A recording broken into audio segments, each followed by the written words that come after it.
What's going on, everybody? Welcome to the Fantasy Flex podcast from the Action Network and Fantasy Labs. I'm your host, Chris Raybon, and I'm joined, as always, by the odds maker, Sean Koerner, and we are going to jump into part 2 of our AFC training camp episode.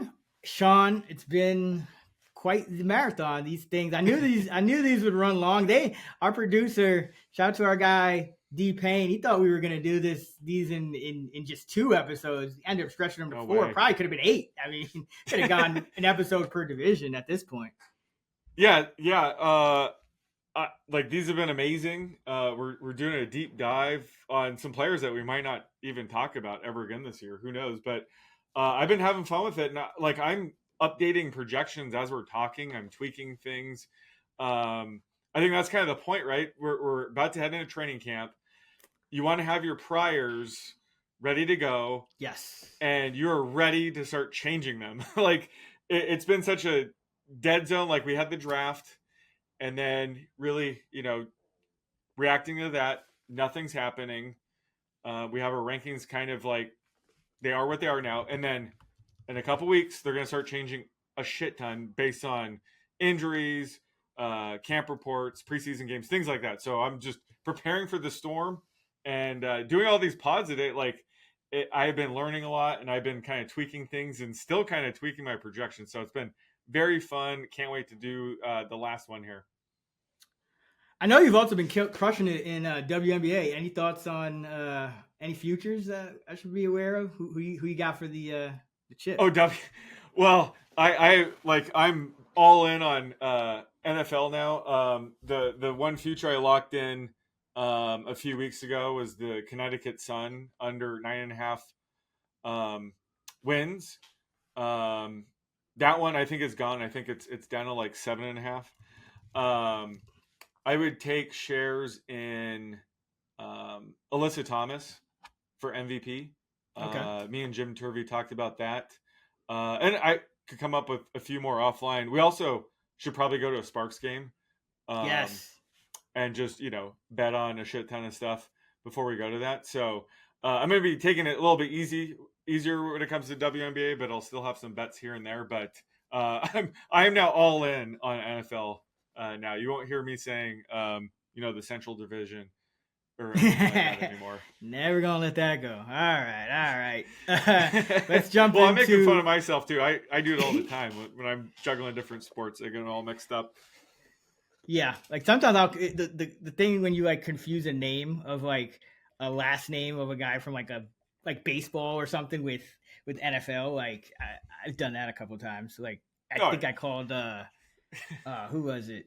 No, didn't I just call Tommy DeVito Danny DeVito last episode? Oh, I thought that was on purpose. That was kind of like half on purpose, but like it started to come out of my brain, but so that I just kind of pivoted to the joke. Like I caught it, but it's still that's what my brain went to. So that's where we're at. This is the end of our marathon pod recording session. So we've had my keyboard's gone out. You've gotten a snack. I mean, we've been hammering these episodes, so hopefully you guys enjoy them, and hopefully you guys enjoy the all-new Fantasy Labs app.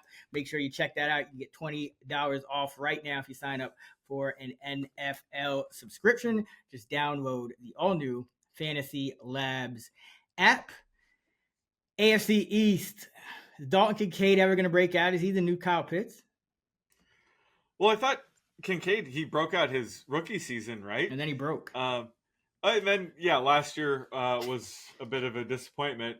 But, I still have faith that, we could see a return to 2023 for him. But, they still have Dawson Knox, who wasn't he out route running Kincaid at times last year? That was the scariest thing for me. And certain third downs and money downs, too. Yeah. Yeah, so that's a concern that obviously spills into this year.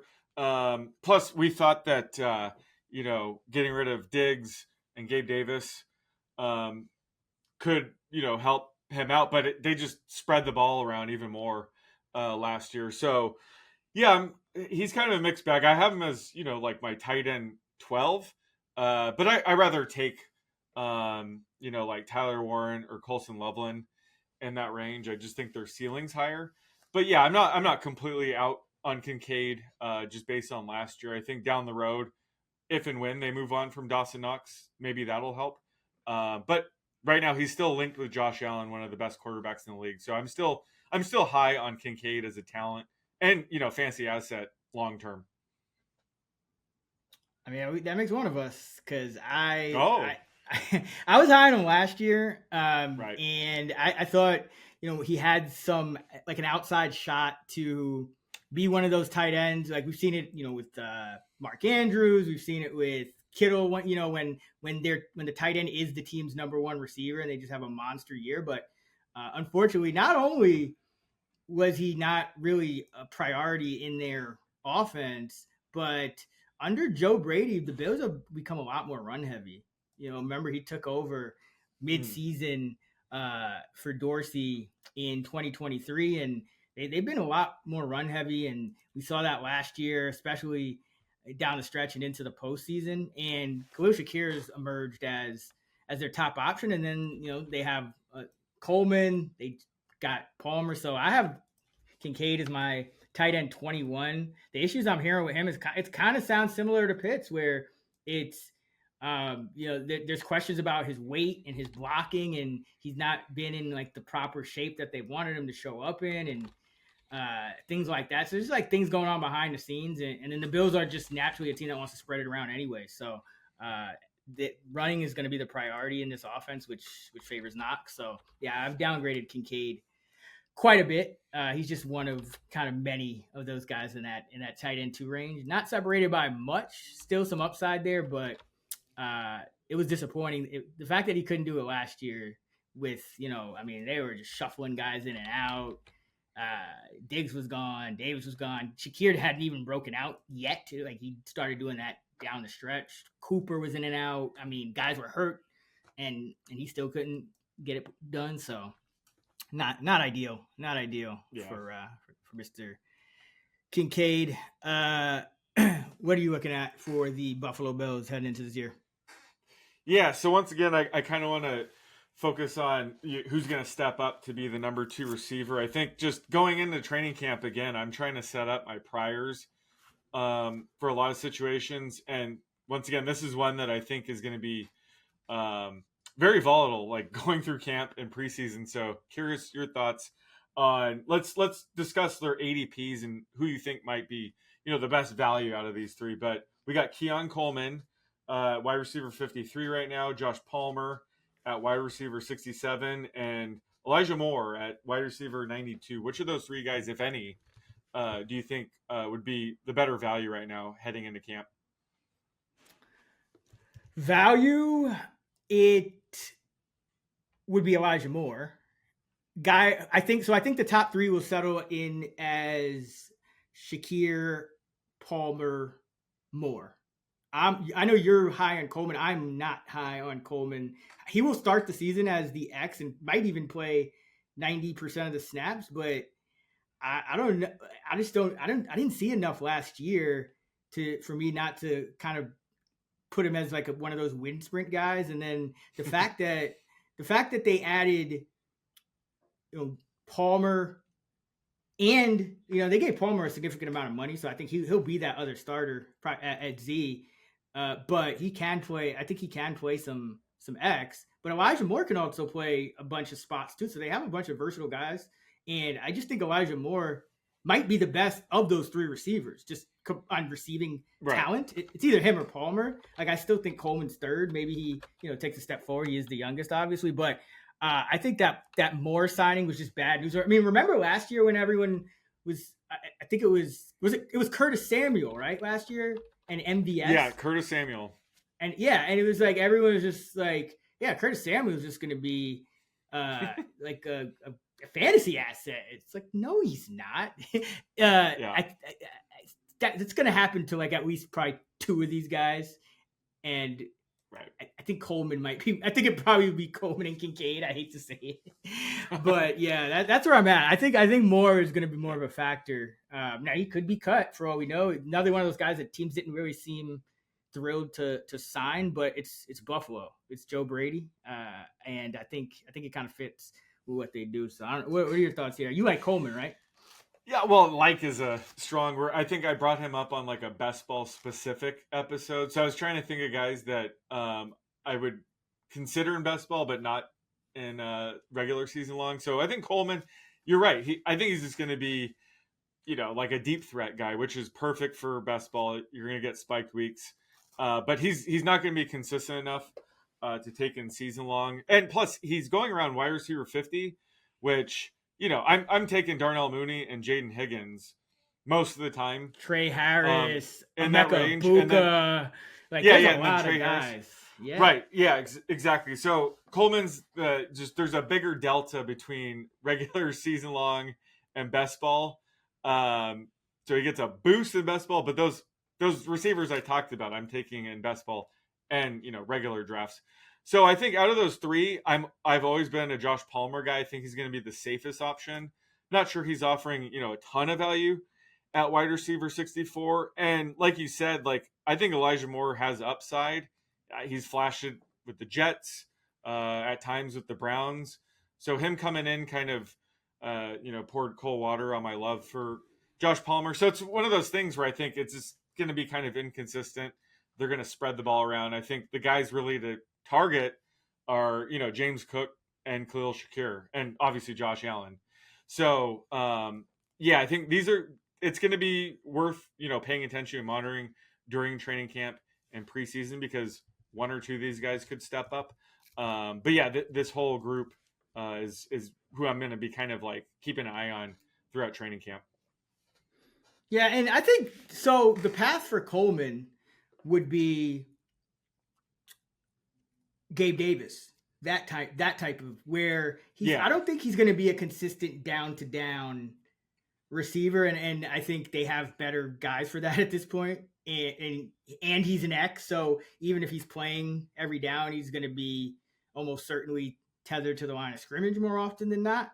And that's just that role is just not a consistent role in this Bills offense. So, right. But Josh Allen is masterful with those off schedule, deep shots down the field. I know Coleman capitalized off some of those last year. So that is his, I will say that is his path. So he's not the worst best ball pick, but I still, to your point, would like his ADP to come down quite a bit because they're just a lot higher floors you can get in that range with probably a higher ceiling as well. But I'm not really as worried about Palmer's role. I think one way or another he's probably going to be like the Mac Hollins of this year because he can play all the positions, and they gave him money.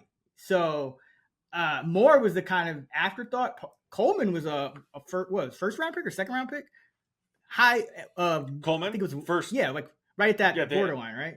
Yeah, at the end of the first round. Yeah, right. So they, if you want to read between the tea leaves, they expend a lot more, capital on both Coleman and Palmer. So I do think those guys will get the cracks, but Moore could outplay both of them, and that's what kind of complicates things. And Curtis Samuel's still going to be like a 20 to 40%, depending on how Joe Brady feels from one week to the next, gadget guy as well. So they really have leaned into this. Everybody eats, so not ideal for fantasy.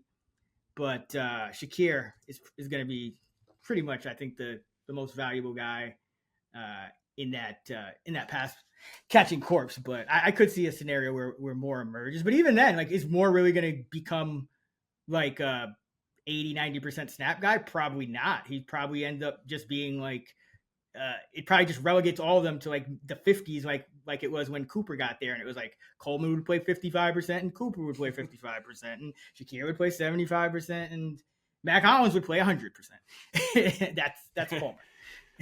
Well, after all this, it'll be Curtis Samuel that ends up being the league winner from this group. Just Laviska Shenault. Oh, now that he's there. How old is he now? He was a first round pick, right? Was that 4 or 5 years ago? Yeah, he's basically just at this point returner only. Maybe you dust him off for like a backfield gadget jet sweep or something, but I think his days of being a receiver are past. Yeah, he'll be the next Cordell Patterson, he'll have a career year at like 32. Yeah, I mean, geez, that's an insult to Cordell Patterson, but yeah. If more like he'll be out of the league before we start recording this podcast. It's probably more like it. More likely, yeah. Chase Claypool's. I mean, did they release him or what? I heard he was like buzzing about. He was like, "Oh yeah, I hurt myself or something, but I'm back." No, I think. But is he on the roster? Yeah. Or? No, I think he's a free agent. I don't think. Yeah, he's with anybody right now. Okay. Yeah, he's a free agent. Yeah. The Dolphins will sign him at some point. Again. Him and Robbie Chosen. Yeah, Chosen Anderson. Odell Beckham. Nah. He better go on Love Island or something. I think his days of playing football are behind him. He's got to live in the coattails of his bro now. Well, didn't he take his contract in like Bitcoin? So he's probably doing pretty good right now. Oh yeah, Odell Beckham's chilling. He doesn't. I mean, he got his champion. He got his Super Bowl ring. He doesn't. I'm pretty sure he's content. I mean, he went through a lot.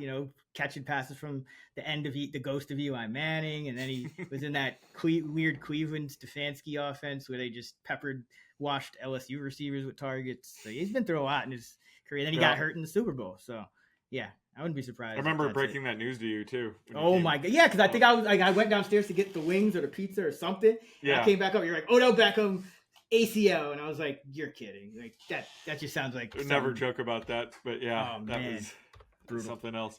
Speaking of the great OBJ, the last team he was on, the Miami Dolphins. I mean, how much of a non-factor is he on that team? I got one for you. So. Let's do fuck, marry, kill, which can translate to league winner, solid, and bust. Devon Achane, Tyreek Hill, Jalen Waddle. Fuck, marry, kill. This is a tough one on the spot. I'll go. So fuck is league winner, or is that? Yep. Yeah, fuck is league winner. Marry is solid starter, and kill is most likely bust. So I'm going to go fuck Jalen Waddle. I think there's enough upside there. He's wide receiver 29 right now. I think trading away Jonnu Smith will help give him a few more targets. So I'm going with that.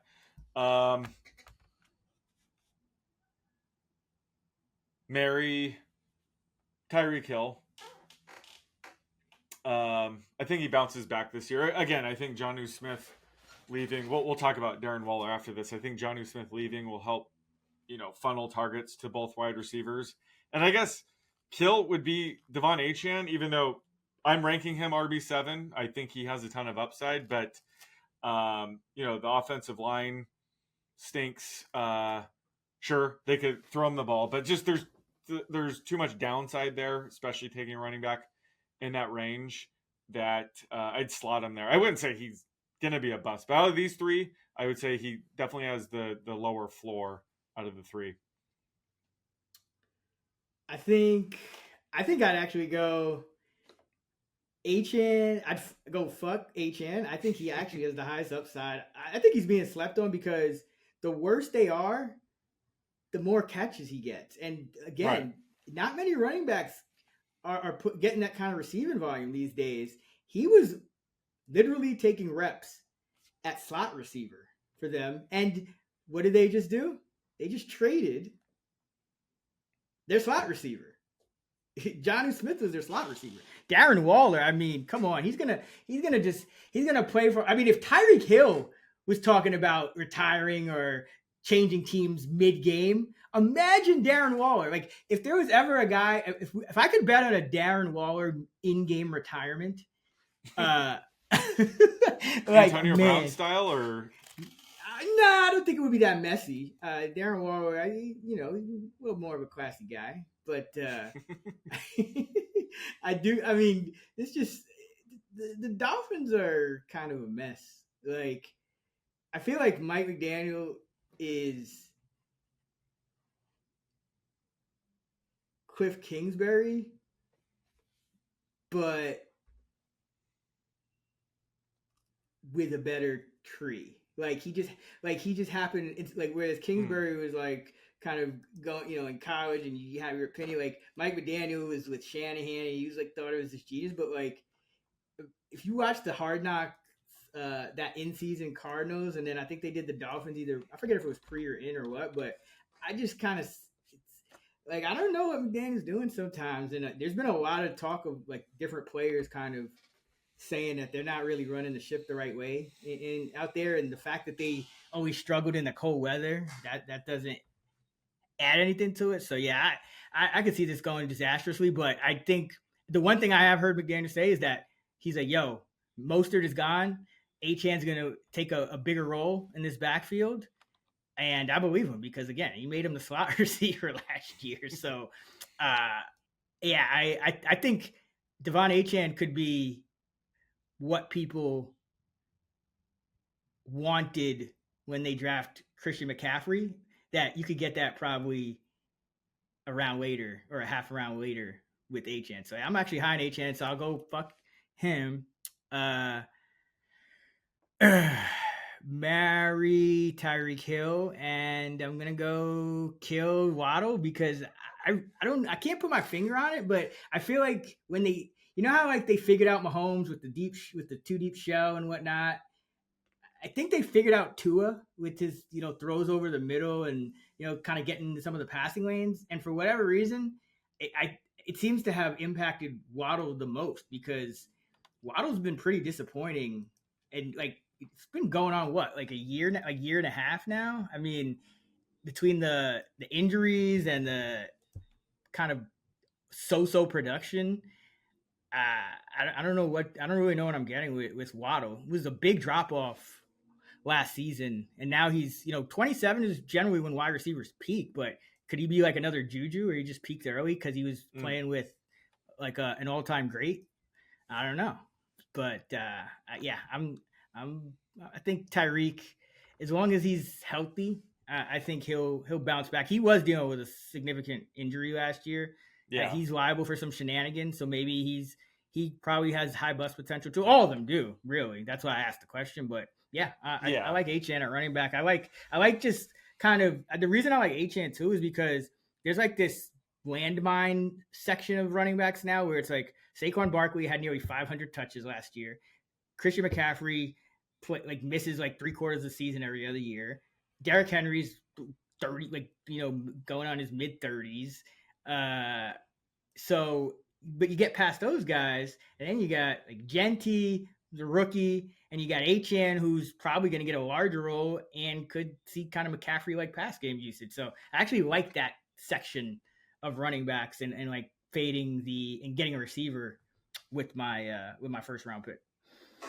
Yeah, like everybody in this offense has a built-in floor. If Tua misses time, like the whole thing falls apart. So yeah, that's kind of why like Waddle's ADP is late enough to where it'd be less of a disaster. That's kind of my logic with it, but just the Tua, Tua getting injured, which has been a thing, obviously, really just tanks the value of everybody in this offense. Who's the? It's Zach Wilson. Zach Wilson and Quinn Ewers is the rookie they took. Yeah. Yeah. So I mean, hopefully it'll be better than what was it, Skylar Thompson and Tyler Huntley, but and our boy Tim Boyle. I mean, it can't get much worse than that. Oh man, yeah. All right. Let's. What do you got for the Dolphins? Yeah. So just they got rid of Jonnu Smith and they brought in Darren Waller. So just how do you see this shaking out, assuming Waller stays healthy? Is he going to be able to command the same target share Jonnu had, or are those going elsewhere? Like, how do you see this working out? Not well. not very well. Like, I think Jonnu late resurgence is going to kind of make us more bullish than we should be on Darren Waller, who, I mean, this is the last thing the Miami Dolphins need. Did you hear how Darren Waller talked about how he decided he was going to retire? I think it was that giant Buffalo game where Tyrod Taylor missed him on the Yeah, well, yeah, that's what he was talking about. He was like, they had me at lead blocking like a fullback, and yeah, I was like, I can't do this anymore. I didn't tell anybody, but I decided right then and there. And then he played more, I think, too. That was so like the last thing the Dolphins need is like wishy washy, injury prone, past their prime, probably not totally committed, uh veterans like that. That's just the last thing Miami needs right now. So I don't think it'll work out quite well. Um, I mean, they also have Westbrook Akine and Malik Washington. So I mean, they could just use what's his name, Julian Hill, as an inline tight end and not have to really like. It just seems desperate to me. Great move by the Giants to get an asset for him because Yeah, I mean, that's I true. think they got like a late round pick, but yeah, I mean, where are you? I think I have Warren like tight end 24, just kind of slotting him into like the default number of production, but I mean, I'm not really bullish at all. Yeah, that same. I just put in a default projection. We'll see how it goes. That's kind of my point. We're heading into training camp. I have no idea how this is going to turn out. I was disappointed when I saw them bring him in out of retirement. I was hoping they would do something like trade for Michael Mayer. Like that would be fun. But yeah, it's just a lot of uncertainty. I mean, he sat out last year. Who knows what kind of shape he's in? So just one of those things. We'll have to see how it works out. But yeah, I think it's going to result in more targets. I think for Tyreek, Waddle, and Westbrook Akine. So I think I raised their projections slightly because Jonnu was such asset in this offense last year that I think Waller's definitely a downgrade. But again, he probably won't play the entire season, so I think we will see games where Julian Hill is the lead tight end, and that's just going to the Dolphins offense from a few years ago, where it was heavily concentrated through Tyreek Hill and Jalen Waddle. I think it'll slowly return back to that, with Jonnu gone. But yeah, I don't think that offense coming back. You think that's? I mean like I think the league figured that out, and now their target concussions. share. Oh yeah, I mean yeah, just their. It's harder for them to get the ball now though, because like a lot of it was just like a couple years ago they were throwing downfield, and Tua was near the top of the league in ADA, and then they kind of figured out how to defend it, and now it's with all the concussion situations in this terrible O-line, they pretty much don't want to risk him at all. So now he's like this underneath thrower, which is why I guess Jonnu and Achane were getting so much love. But I'm worried that might continue, which is I guess why I'm a little skeptical of the receivers. It's like the talent is there, but it's just not as easy to get those guys the ball because they're not going to risk Tua like just lollygagging in the pocket anymore. And now you have Armstead retired, so I mean they might have the worst O-line in the it's between them, Seattle. There's a few teams that I could see it getting bad. So I like the underneath guys. Like Waller, I mean, I guess from that standpoint, but he's like so soft. Like I don't know, man. I feel like what are the odds he retires again before he plays a snap for the Dolphins? Before he plays like week 1. Snap. Yep. I have to be over 10%, right? It's over 10%. It's probably not a coin flip, but yeah, it's there's a chance. 1 in 5 ish. Yeah. Yeah. Like I was thinking, 20% chance. Might try to get out of camp somehow, like pretend to be hurt or something. But yeah, it'll be interesting to see. I didn't like the move at all. So if he makes the roster, it's contract. Like you get like something becomes guaranteed when you make the week 1 roster, right? And so he's probably like, all right, I'm gonna get the bag, chill in Miami, hit South Beach, and then right when McDaniel asked me to lead block for Ollie Gordon, calling it a career again. For sure.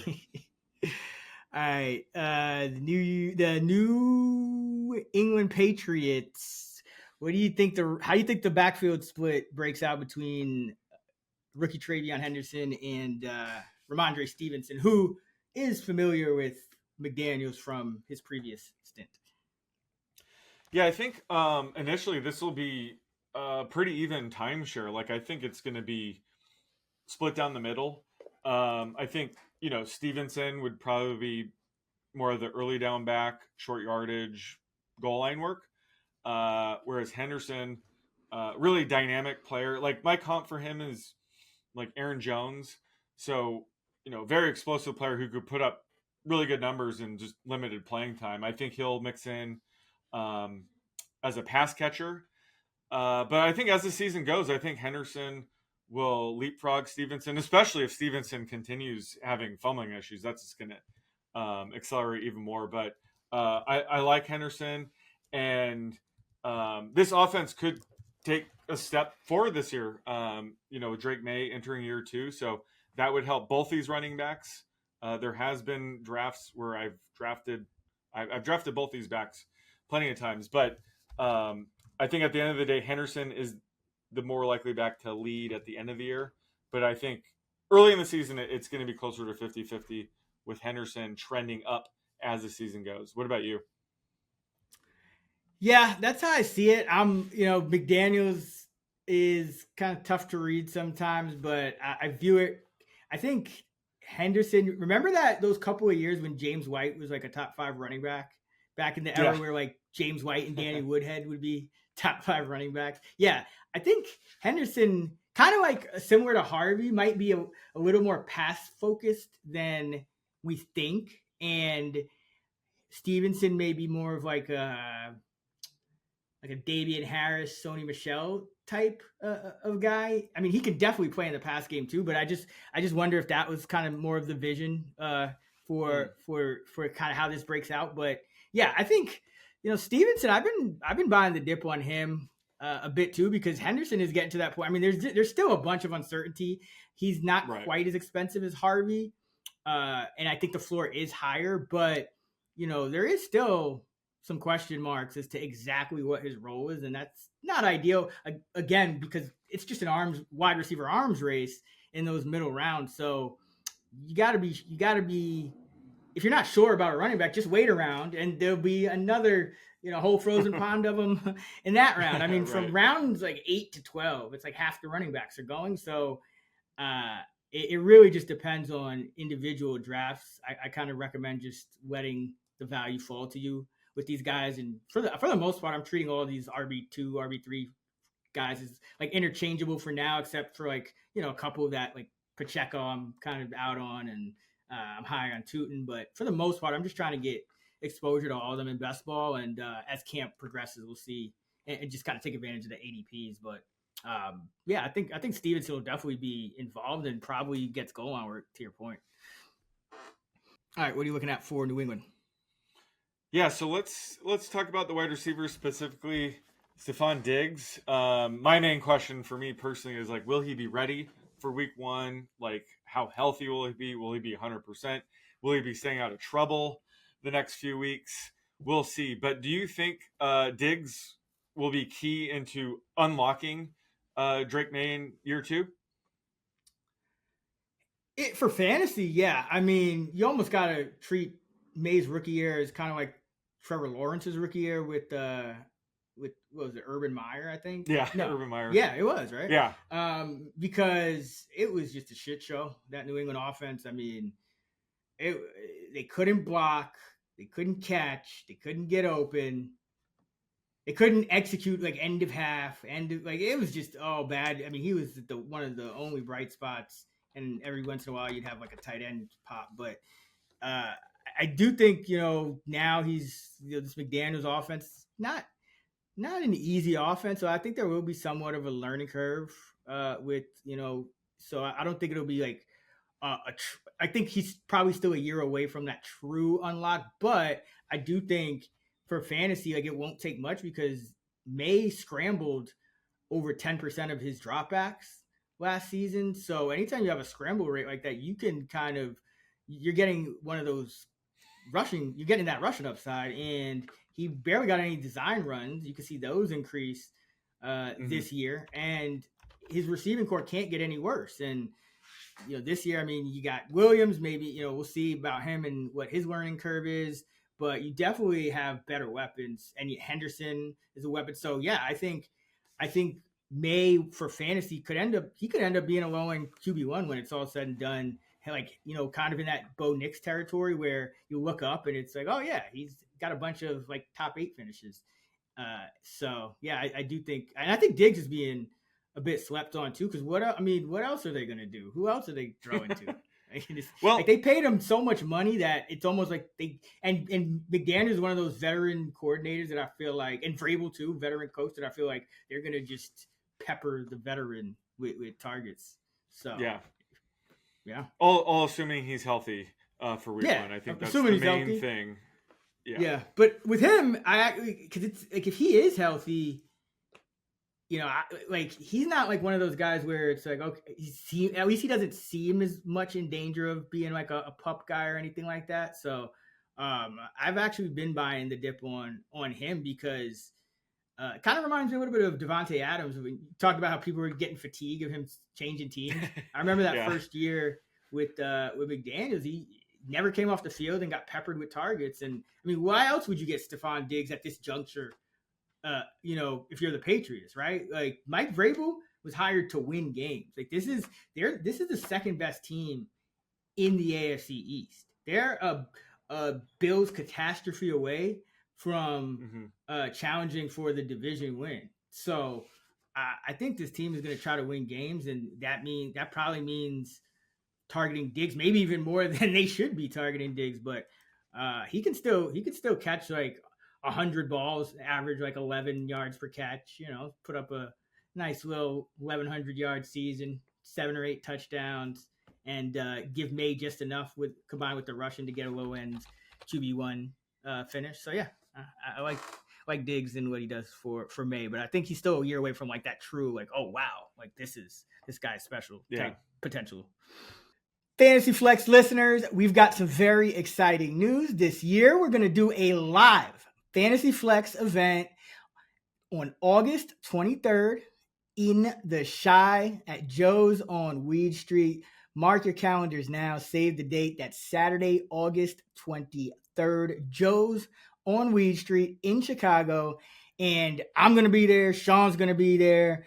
It's going to be a really dope atmosphere. So hoping to meet as many of you guys as we can come through. And you're going to need to RSVP though. And we'll have information about exactly how you can do that right here on the Fantasy Flex podcast in the coming weeks. So be sure to keep it locked. Again, that's Saturday, August 23rd, Joe's on Weed Street in the Chi for the Fantasy Flex live event of 2025. Sean, sounds like it's gonna be real lit, man. Yeah, I'm pumped for this. These live events are always a blast. It's always fun getting to connect with everyone in person. And we're gonna have a full slate of preseason games that day, so it's my favorite time of year as well. But yeah, we should be able to watch some of those games together. It's gonna be a blast. Yeah, man. I'm always impressed by the complexity of the questions that people can ask while getting a little litty. But excited to meet you guys again. That is Saturday, August 23rd. Make sure you save the date if you're going to be in the Chicago area. Let's go to the Jets. Justin Fields. He's been climbing up boards. Do you think he's again? We're always searching for those guys with the rushing upside. Viable? Has he been a viable QB1? Well, like late round QB1 for you? Or are you relegating him to more of a QB2? Do you think he starts all the games? Do you think they end up going with Tyrod? What's your outlook for Fields? Yeah, well, he's not even a late round quarterback anymore. He's going 10th now in best ball. Oh, he's a Yeah, you're telling me. Yeah. I mean, no, I thought it was nuts when he was up to like 12th, and I stopped drafting him, so I haven't been looking at his ADP since. But yeah, oh my goodness, it's still going up. Like 2 days. Yeah, it's still going up. There's not two people on earth that understand his upside more than you and I. But there were other times to be taking Justin Fields. Right now, probably isn't it, because again, he's maxed out at QB 10. I think his job security is pretty safe. I don't think they have much to gain by throwing Tyrod Taylor out there. So I think he'll play most of the games, barring disaster. But I have him like for best ball. I have him as like my QB 14. So I consider him a solid QB2 with massive rushing upside. But outside of Garrett Wilson, he just doesn't have many other options. So I think he is going to be leaning on his legs a lot. So he's going to provide a nice rushing floor week in and week out. But I'm not taking him anywhere near the top 10 quarterback. I think I'm still going to be taking guys like Bo Nix, Caleb Williams in this range. So I'd rather just wait and take a flyer on some of the guys that we like Trevor Lawrence, JJ McCarthy, as opposed to taking Fields there. So he's kind of in a purgatory for me in best ball. But when it comes to season-long leagues where he might actually fall because there's gonna be some drafts where he does go outside of the top 12, then I might take a flyer. But right now, I think the market's way too high on him. Yeah, it's tough in best ball because he does have that rushing upside we want, but there's starting to be more of those guys. And like, okay, if you think there's any questions at all about Fields' job security, which I mean, there's probably more than most quarterbacks going in that range, or pretty much all quarterbacks going in that range. I would say he has the least job security. Then like, why shouldn't I just take Anthony Richardson like 10 rounds later for the same, probably even more upside? Like that's the issue with Fields. But at the same time, if you do need 2, even 3 quarterback builds have been working out. And so, Fields QB1, and then you still take, like a Drake May or somebody else, and maybe you top it off with a Richardson or Milroe or whoever your flavor is, Jackson Dart, whatever. Wait, I could see it. Like I'm not avoiding him. Tanner Engstrand, comes over from Detroit. Now you do have a defensive head coach, so with that likely means Aaron Glenn probably a run heavy squad. So, but Justin Fields, I mean, you're gonna run with Justin Fields. You're gonna hand off, but you're also gonna use him on a ton of design runs. So I think he'll be fine. I mean, he was good with he was productive with DJ Moore a couple years ago. Yeah. So, I think he could do just enough. He'll average his like 185 yards passing and monster rushing, and it's just does he get benched at any point, or did the Jets like kind of go super tank late in the year and give Tyrod some snaps? Like that's the question. Like QB12 is like, now we're getting into Anthony Richardson territory all over again. Where it's like he's like at that point where it's like I could get guys that are locked in, or just beef up the running backs that I had to ignore for this wide receiver arms race in the middle rounds or whatever. Like there's just a lot of value there to where I agree. The cost is becoming a little bit rich for Fields, but he does have that upside. What are you looking at for the Jets heading into camp? Yeah, so just trying to figure out like who's gonna step up to be the number 2 target behind Garrett Wilson, because obviously Devontae Adams is now at the Rams. So who do you think is going to step up to be the number 2 target in this offense? And should we care? Should we be targeting anybody else outside of Garrett Wilson? Probably Breece Hall, but we should not care, because we saw this with Fields. Like he will target. He can target an alpha dog number 1. I think DJ Moore, if I'm not mistaken, had like a 200-yard game, maybe even 300-yard game with Fields. I think it was a Thursday night game against the Commanders a couple years ago. So Garrett Wilson, he's talented enough that I'm not as worried about him, but I mean, everything's set up for him to be just a massive target hog. And then as long as Breece Hall is still in good graces with the, with his team, I mean, he's probably the number 2 because they can scheme stuff for him, but Fields is not really going to check it down, so that could be a concern. But I mean, he averages career, I think it's like a 175 passing career in 44 starts does Justin Fields average. So it's really, I mean, we're just hoping Garrett Wilson gets home. Like, but to answer your question, I think it'll be Josh Reynolds will be the number 2, and Arian Smith, the rookie, is intriguing as well. But the guy I'm not the guy who won't be Gibson, and it won't be Malachi Corley. That's for sure. Oh yeah. What about Mason Taylor? Weren't you kind of high on him after the draft? Yeah, but or have you the more I look at it, it's just like when you project it out. I mean, there's just a lot of tight end value. Like I said, I got Dalton Kincaid like tight end 20. You know what I mean? There's just better guys to take whose quarterbacks are projected for more than like 100, like are going to essentially top out somewhere between $175 and $200 most likely in terms of the pass. And Tyrod Taylor really would be projected for the same yardage, right? Like you wouldn't really project Taylor for anything more than that. He wouldn't. So he wouldn't like unlock anything. It'd be pretty similar. Yep. So I mean Taylor, he could be the number 2 guy, but I don't think there's really anything of value besides Wilson, Breece Hall, and maybe you get like Braylon Allen to step up in kind of like a Montgomery Gibbs type of split if Engstrom's going to do what he did in Detroit or what Ben Johnson did in Detroit. But yeah, you got to tread lightly with this Jets offense. Let's go to the AFC, not Central but North. Baltimore Ravens. Keaton Mitchell. What do you think of him? Do you think he could potentially be the handcuff if Derrick Henry goes down? Because Justice Hill, kind of that pass down, hurry up, third down specialist, but Mitchell was a really explosive player. And now he's a year removed from that injury. It seemed like they wanted to work him in. Do you think he kind of takes over that role? Or do you think it'll be more of a like Justice Hill even split? Yeah, I think it'll be, committee.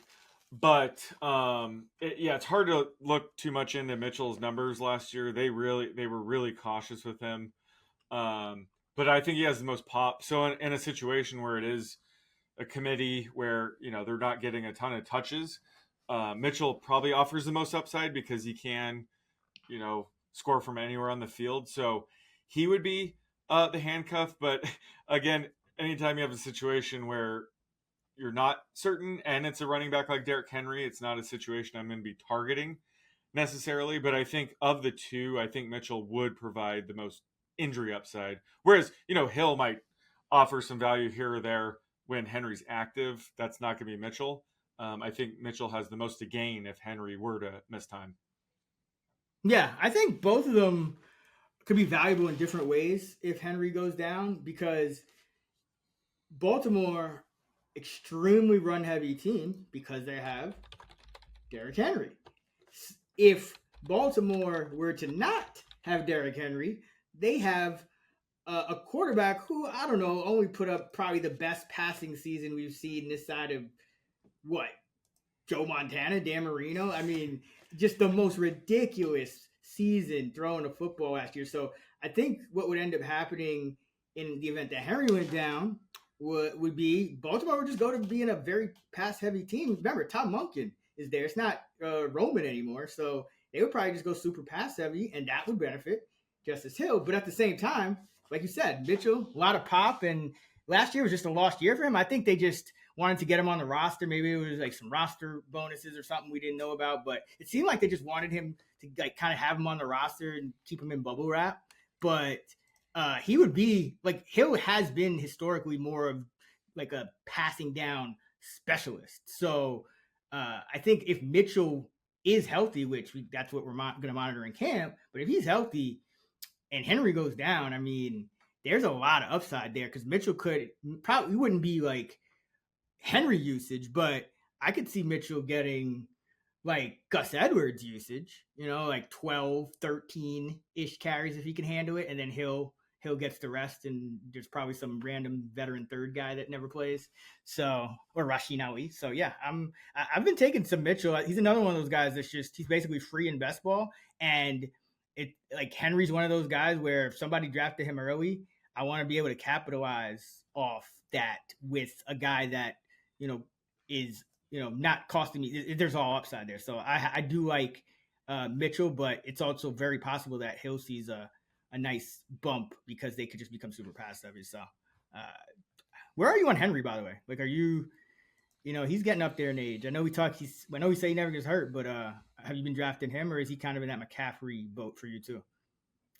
No, yeah, I've been drafting him. I think he's still a steal, even at what is he now, 32? But just this is similar to Saquon Barkley, just like the perfect offense for him. Remember last year I was saying how many touchdowns he missed out on by being on the Titans instead of the Ravens. So I think he's still got it. I think he still has probably another couple years. Who knows? But I'm still getting Henry. I actually have him as my RB5. So yeah, still love getting Henry. Still think there's a ton of touchdown upside there. Not really concerned about, injury risk. Again, he's a different breed. Like there's never been a back quite like him. So I think he's breaking all the age curves for a reason. So yeah, still super, super high on Henry.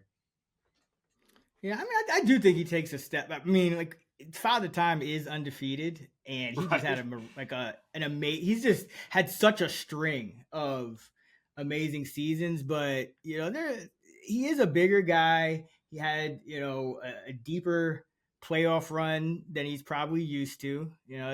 That's not when you're on the Titans. It doesn't happen often. So I think he is a little bit more elevated in terms of injury risk than he's been at any other point in his career. And really the only way to stop him is you got to go low on him. So my concern is if he does get hurt, big bodied guy, older, it could be a bad injury if he does get hurt. So right. I again, that's why I like getting some of the like Bucky and Achan just because and Genty, because I just think like the younger guys might be the cheat code this year. Like everyone's kind of FOMO for like passing up on Barkley like twice and Henry twice in drafts because they were going like second, third round. That now I think it might it's just hard for running backs to string together. Like he's played 3 straight full seasons essentially with 300 plus touches. Like it's just hard. But the year before that, 8 games. So it's like it's just hard to string together 4, 5. You know what I mean? 5. So I'm expecting some missed games at least this year. At least. Well, who knows? I knock on wood, but yeah, he's defying age curves. He takes care of his body. I mean, he works out in a very efficient way, eats right. So he's doing everything right off the field to stay in shape and stay healthy. But yeah, like you said, Father Time is undefeated. He's going to fall off at some point. That it'll probably come through, missing games because he gets hurt and can't recover as fast as he used to. So whether that happens this year or next, who knows? It's definitely going to happen because he's not going to be playing like this into his late 30s. So, I'd be cautious about that. But again, just in this offense, massive. He has massive touchdown upside. They don't like using Lamar Jackson around the goal line. So, he just has a massive target share. So that's why I target him. But yeah, the risk is there for him. And honestly, every running back, in the first round absolutely. As well. So, it goes with it. But yeah, I'm still high on Henry, even though he's in age 32, 33 season. What are you looking at for the Ravens heading into camp? Well, I couldn't really pick anything else on this roster. We kind of know who's doing what. So let's talk kickers. So Justin Tucker is suspended, so they're going to have to move on from him. So they drafted Tyler Loop, who I know somewhat about. I know he kicked a 62-yarder last year. Do you think he's going to be able to replace Tucker and be a top 5 kicker? How are you projecting him this year? If you even have kicker projections, I don't. Oh yeah, I stay up on my kicker projections. It's right. My normal process where I kind of just go through each team like depth chart position by position and make sure my rosters are up to date. So I like to have the kickers just so I don't have to like scramble and be like, oh man, this guy's what?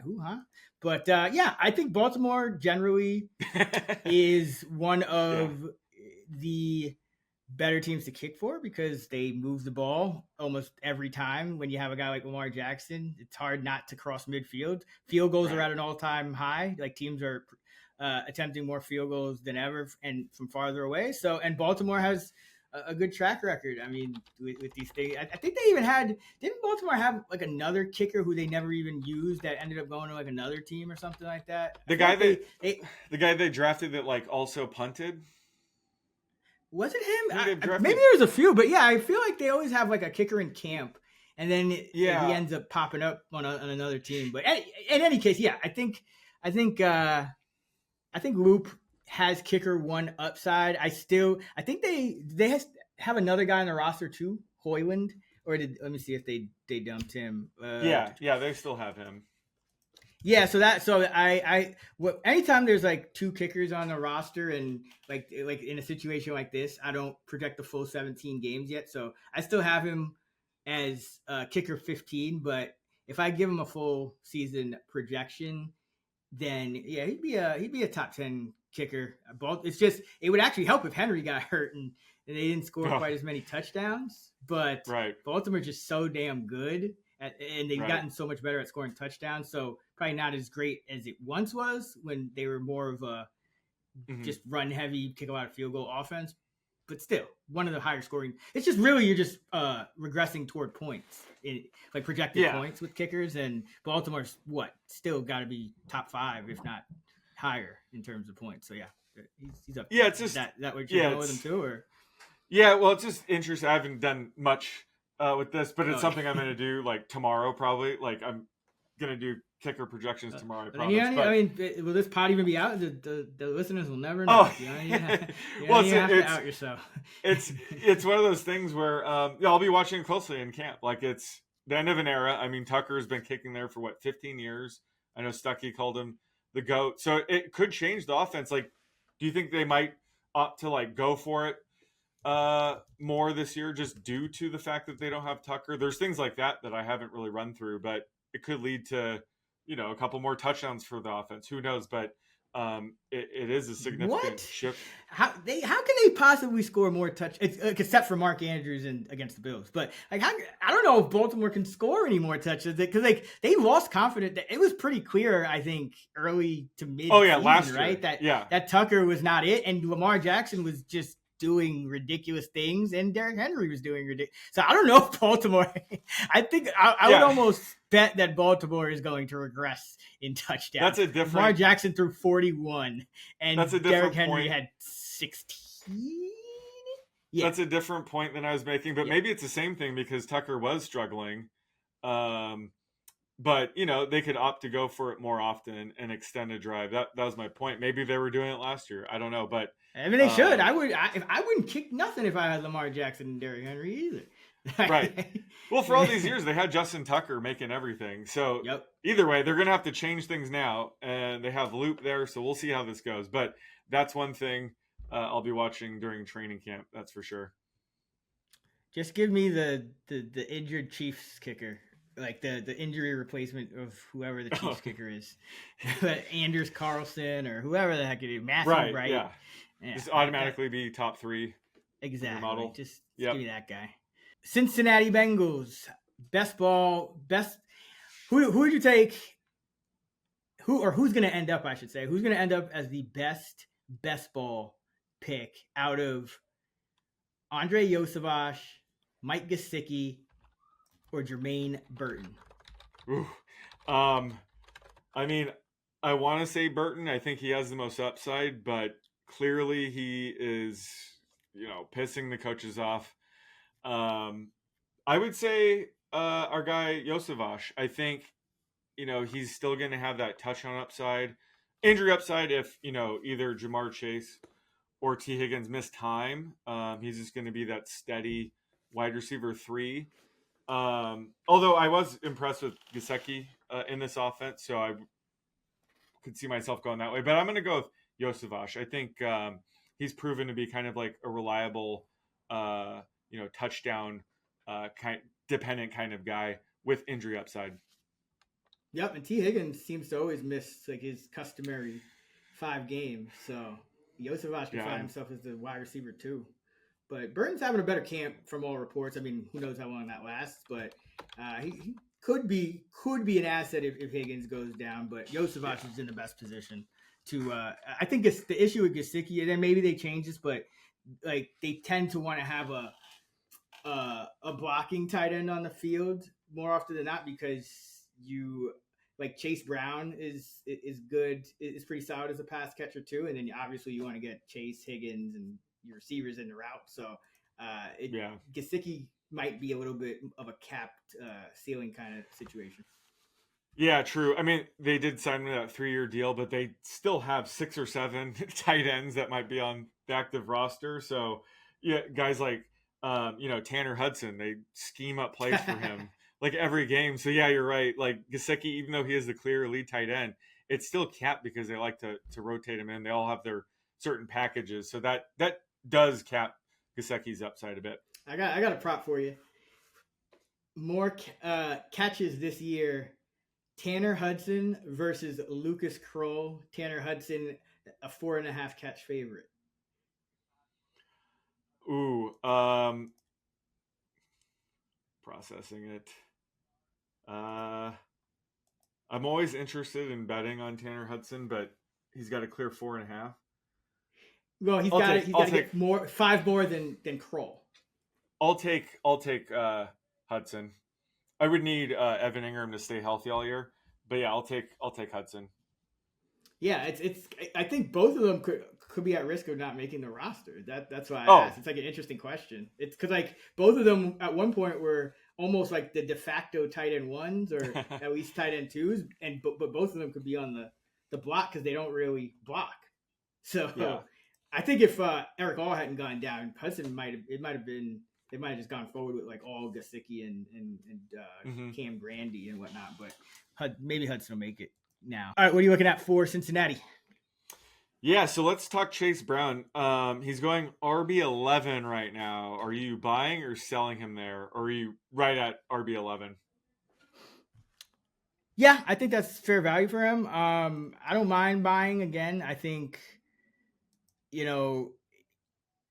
really the biggest impact, like if you're fading, or I guess the most leverage is it's going to kind of depend on those round 1 running backs. Like there's a lot of downside potential just because of the age, but as we saw last year, they could also smash. So, but either way, I love the way they used Brown and that they were willing to use Brown as an every snap player. And I mean, our nemesis Samaje Perine is back in the backfield, but yeah. I thought Brown showed very well as a pass catcher. So I think Perine would just, again, be one of those third down backs. If he even makes the roster, would be one of those third down backs that is just like a third down, more of a blocking back. And Zach Moss, I think they re-signed him, but I mean, it was like Chase Brown was already in the process of overtaking him if he didn't already. So yeah, I'm cautiously optimistic. Probably still a better spot to take wide receiver there, but I think the sweet spot for running back is a little bit before Brown and then a little bit after Brown, if that makes sense. Like at that more like at the turn, you could see who drops to you. Maybe you get a Breece Hall or something like that, and then you could also get like your pick of at the end of the turn in the first round. You could get your pick of maybe like a Genty or an Achane or a Taylor or somebody. So yeah, I think the sweet spot is not really matching up with where I usually draft running back, but I don't have a ton of concerns about him. And the Bengals can only go upward in terms of rush volume because I mean they're one of the most pass heavy teams year in year out. What do you think about Brown? Yeah, I agree. I think he's still a tricky projection because I've always been high on Brown. It was nice to see him finally break out as true workhorse back once Moss went down. It was like week 9 through the rest of the season. He proved he could handle 20 plus touches a game. However, at that point they didn't have anybody. Remember, they brought in like Khalil Herbert to mix in for like a couple snaps a game. So I think with everyone back, like Zach Moss might be, mixing in for a couple carries a game. Like you said, they brought in Perine to maybe handle some pass catching duties. Although it could be 3rd and long where we don't care about those. Yeah, we don't care about those. You know how I know? Yep. You know how we know? Remember who was in the backfield to block when they were in shotgun last year once everybody got hurt? Drew Sample. That they just need a body. Yeah. That's why Zach Moss and they're kicking the tires on Perine. So like that's actually good for Brown because that means when he's in the game on passing plays, he's almost always going to be in the route, and Sample will likely be the blocker, which again is what complicates things for Gesicki a little bit. But yeah, I think I remember talking about this briefly last season, or at least it was part of my handicap with Brown, was that that first year, like the year before last, 2023, they designed a ton of screens for him. So like he wasn't just one of those running backs that had to rely purely on checkdowns to get the ball. So and then last year he played. Oh, like he caught balls and played on a lot of pass downs. He just didn't block as much. So that's actually great news for his usage. Like as opposed to somebody like Kyron Williams, for example, who tends to be on the field almost all the time, but he's not really catching the ball. Like he's not getting the ball in the pass game for whatever reason. Chase Brown is. So I think I favor him over Kyron at this point. So I guess that's kind of the fair value. Like that's the way they're valued. So yeah, I'm in line with the market on Chase in that range. Yeah, same. And he's not going to face many stack boxes that the defense has to worry about. Burrow dropping back, so he's going to have some softer boxes. So yeah, it was just nice to see him break out as a workhorse back last year. I think he might have a little more competition for touches, but no one is a threat on this depth chart at all. So yeah, I'm still comfortable taking him as like a fringe RB1. Yeah, it's probably. I mean, remember Zach Moss had that like 4-game? Was it a 4? It was a few game stretch where he was outplaying Jonathan Taylor. Yeah, it seems like so long ago now, man. Yep. Oh man, here we are, Cleveland Browns, baby. Let's start with Steve Smith Sr.'s nemesis, Jerry Jeudy. Which version of Jeudy do we get? Because there was the one that Smith essentially eviscerated, and then there was the Jameis Winston version, who was like a top 5 fantasy wide receiver. So what are we getting out of Jeudy? He does have talent, but that's never been a question with him.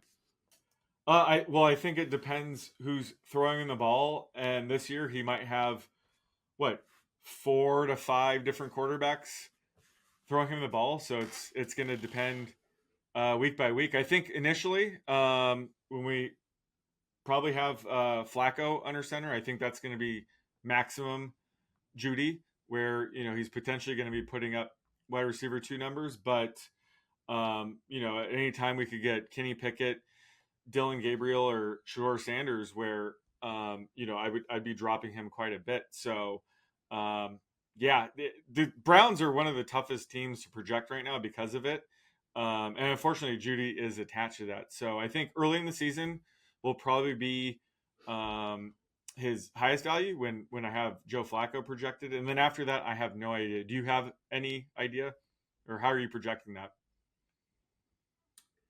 This is another situation where whatever the consensus is for week 1 starter, give me the other guy, because I just don't think that Joe Flacco, and like I get it, Joe Flacco, Jameis Winston, very comparable at this stage in their careers. Just chuck it, gonna throw a ton of picks, but chuck it deep. But what people aren't talking about is the fact that the Joe Flacco we got for those 5 games into the playoffs with the 2023 Browns, that Joe Flacco wasn't the Joe Flacco we saw last year on the Indianapolis Colts, who couldn't even hold off Anthony Richardson.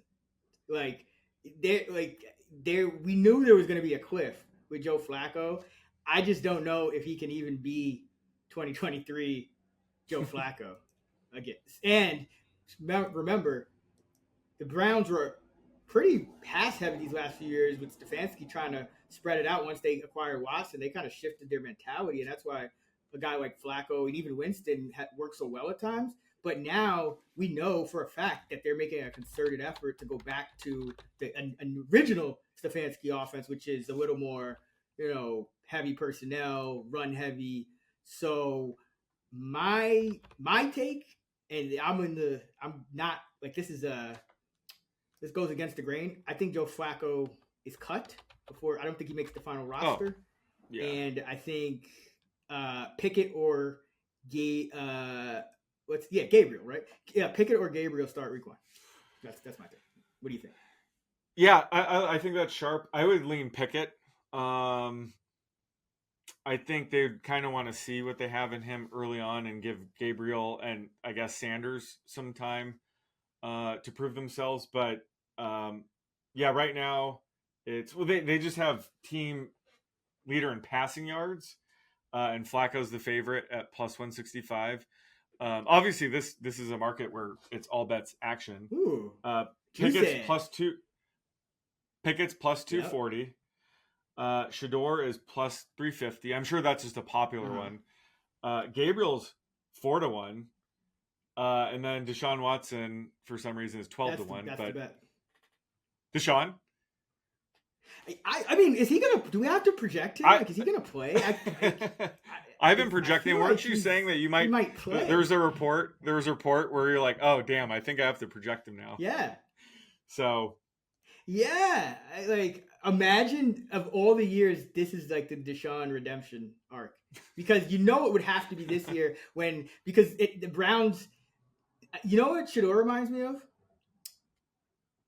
Johnny Manziel, where it's just like the squarest of square, like affinities. Like I feel like anyone who likes Shador Sanders is just square, and he's just not a good quarterback, as evidenced by his draft pedigree and the fact that the Browns took a whole other late, day 3 pick before him. He was just like an afterthought. So yeah, I think it's between Gabriel and Pickett, and we know what Pickett is. So I feel like they're probably they're either going to cut Flacco or trade Pickett, right? They got to keep Sanders and Gabriel on the roster, and they're not carrying 4 quarterbacks, right? Right. Yeah, I'd agree with that. I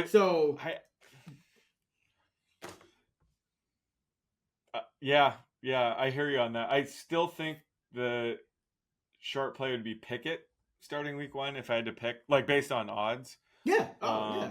But yeah, I think you're right in how to assess it. And then Deshaun Watson, like his recovery throws a wrinkle into that, I guess, in the second half of the season, but not thinking about that.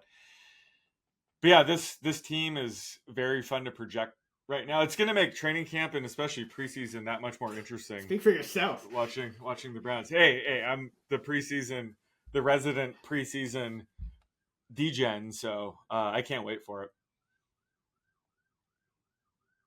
Oh man, you know who's been having a good camp? Jamari Thrash, baby. And Deontay Johnson's also here. That's fun. Yes. But yeah, I think Judy's like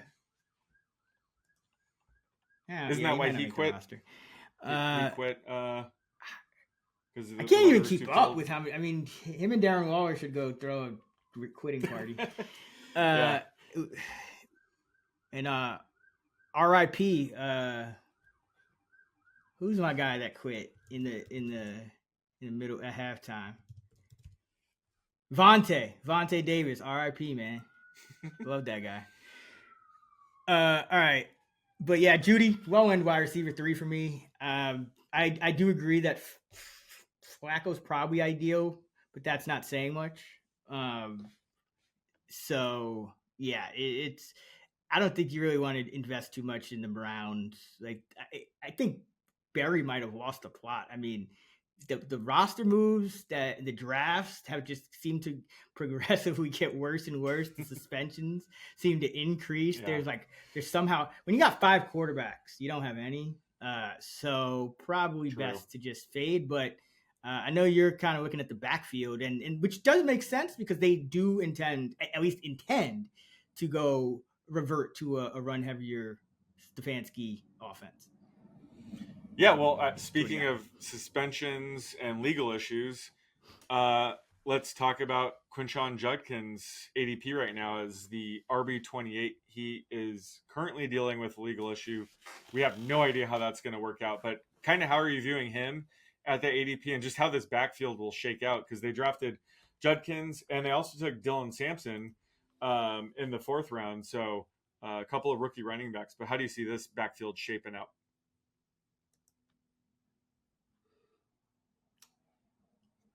stack box, 2nd and 10, 3rd and 11. Yeah.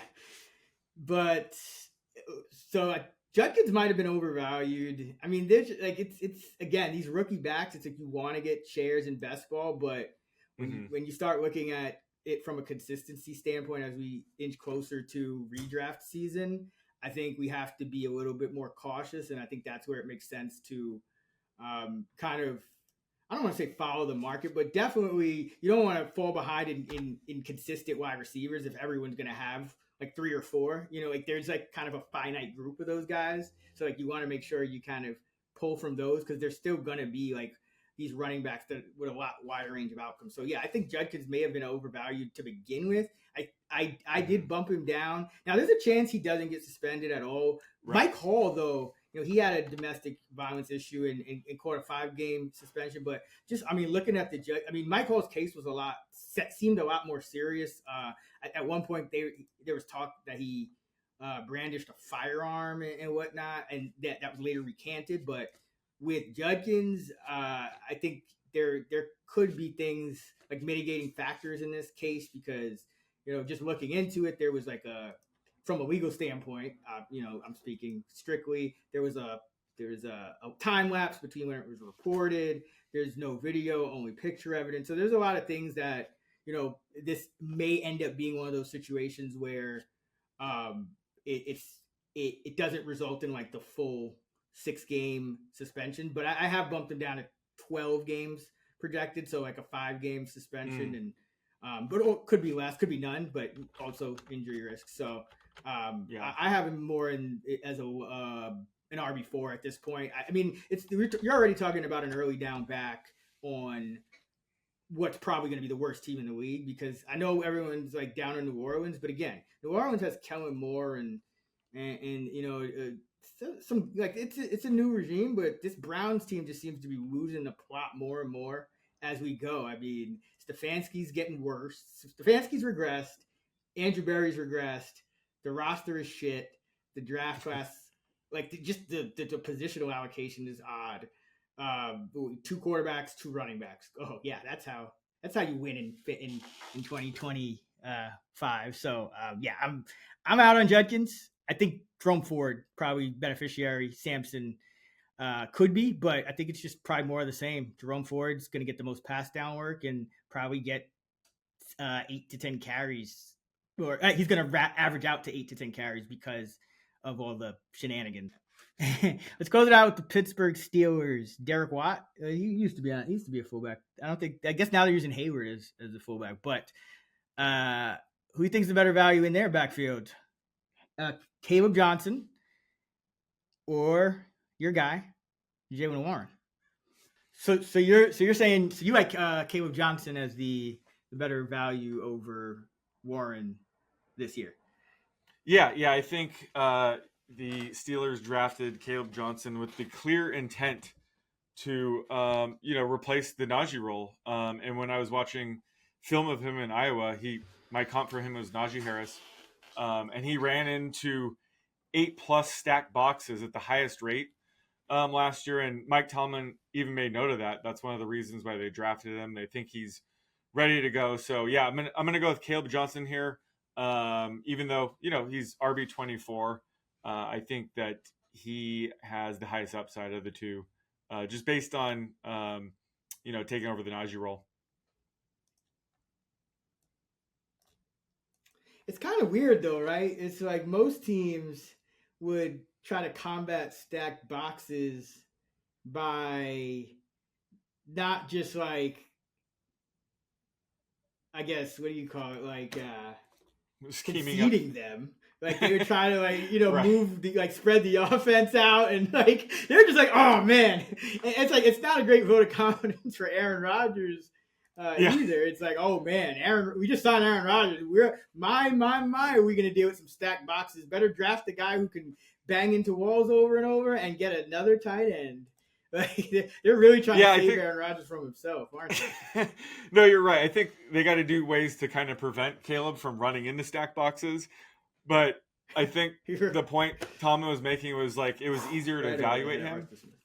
Whereas, Dylan Sampson at Tennessee was running into like 4-man boxes. So it's kind of hard to evaluate him because there's like no one around. So I think that's what Tomlin was going for. But yeah, I agree. They should do everything possible, prevent him from having to run into them. But he at least proved that he can. Yeah, I mean, didn't Jaylen Warren have a really bad goal line fumble last year or something? I distinctly remember him coughing something up because I was betting on Pittsburgh all the time. So I distinctly remember him giving some. I think it was against the Commanders. He's giving something away at the goal line. So you would figure he slots right into that Najee role. But man, Frozen Pond has returned because I would consider Johnson a Frozen Pond guy too. I mean, could be just banging into stacked boxes all day, and then Aaron Rodgers is going to check it down 8 million times to Jaylen Warren somehow anyway, or Kenneth Gainwell. So, one way or another, Johnson probably is not going to do much in the pass. Is he? How is he as a pass catcher at Iowa? Well, they didn't throw the ball at all, so we don't know. He might be good. Oh, that was a team that averages no points, right? Yeah, they don't. They don't throw it. Yeah. They don't score points. They win every game, or they lose every game 3-6. But yeah, that's the team we'll draft from.